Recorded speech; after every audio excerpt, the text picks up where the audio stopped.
kita bersyukur boleh hidup, boleh bergerak, boleh sehat. Ada amin? Ya, saat ini kita akan mendengarkan pemberitaan firman Tuhan.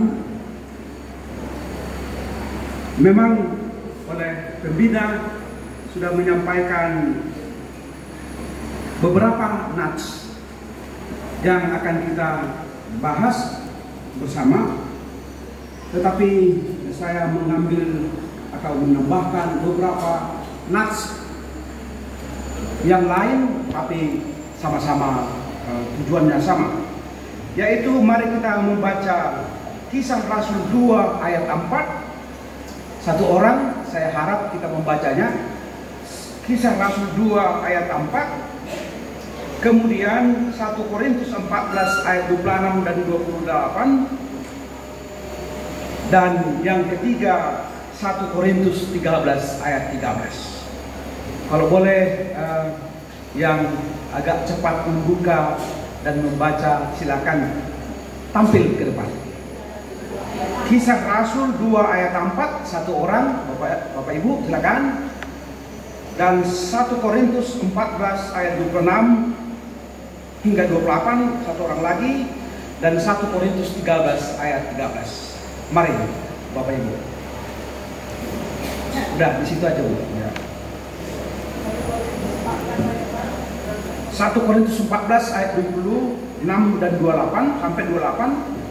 Sekali lagi 1 Korintus 13 ayat 13. Yang pertama Kisah Rasul 2. Ya, tekan.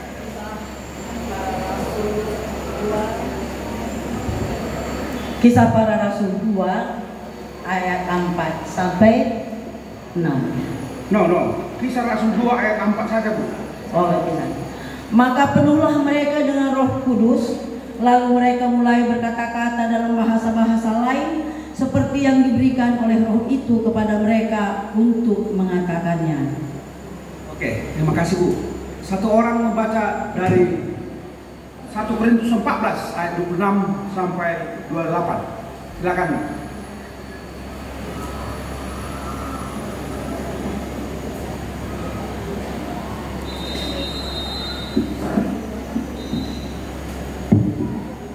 Korintus 14 ayat 26 sampai 28. Jadi bagaimana sekarang saudara-saudara?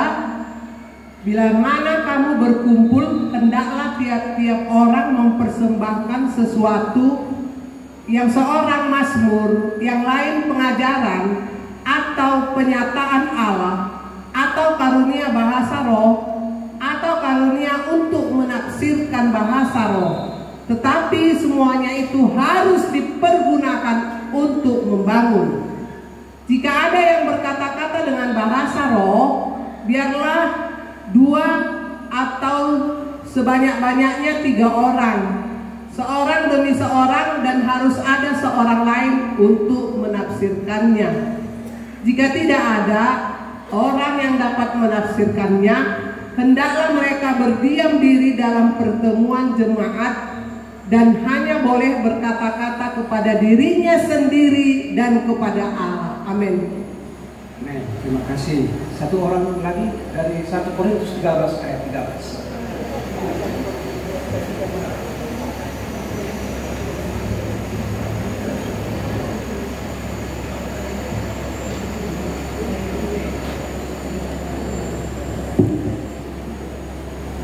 Korintus 13 ayat 13. Jadi untuk saat ini ada 3 hal yang harus tetap kamu lakukan. 1 Korintus 13 ayat 13. Jadi untuk saat ini ada 3 hal yang kita harus lakukan. Demikianlah tinggal ketiga hal ini, yaitu iman, pengharapan, dan kasih. Dan yang paling besar di antaranya ialah kasih. Terima kasih. Terima kasih. Dengan pembacaan 3 nats yang kita sudah baca dari Kisah Rasul 2 ayat 4, 1 Korintus 14 ayat 6 sampai 28, dan 1 Korintus 13 ayat 13. Inilah kekayaan firman Tuhan yang dapat membangun kita bagaimana sebenarnya, bagaimana selayaknya kita hidup. Salah satu tanda selayaknya kita hidup yaitu tahu yang terutama, mengetahui yang terutama. Bapak Ibu, nyanyian kita mengatakan yang terutama di dalam hidup ini meninggikan nama Yesus. Yang terutama di dalam hidup ini memuliakan namanya. Semua haleluya, haleluya, saya mau cinta Yesus. Haleluya, haleluya, saya mau cinta Yesus. Yang terutama dalam hidup ini memuliakan nama Tuhan. Bapak Ibu Saudara, ini sebenarnya pesan Tuhan kepada kita. Ini juga pesan dari lagu ini, yaitu mendorongmu, mendorongku untuk memiliki komitmen.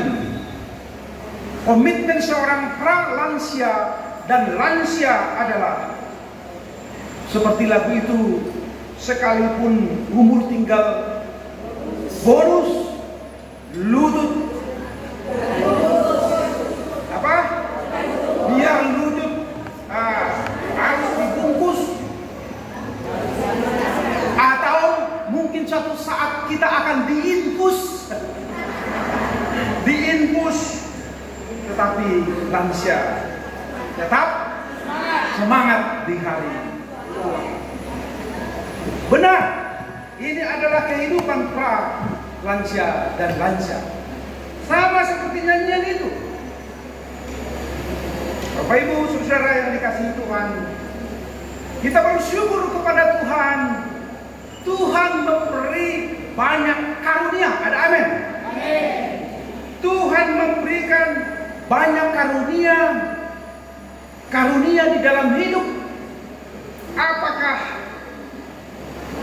karunia lewat budaya?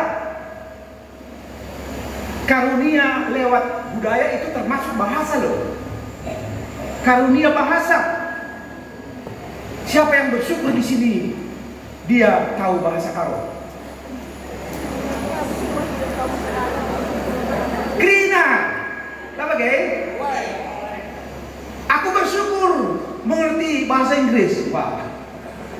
Nggak sombong itu.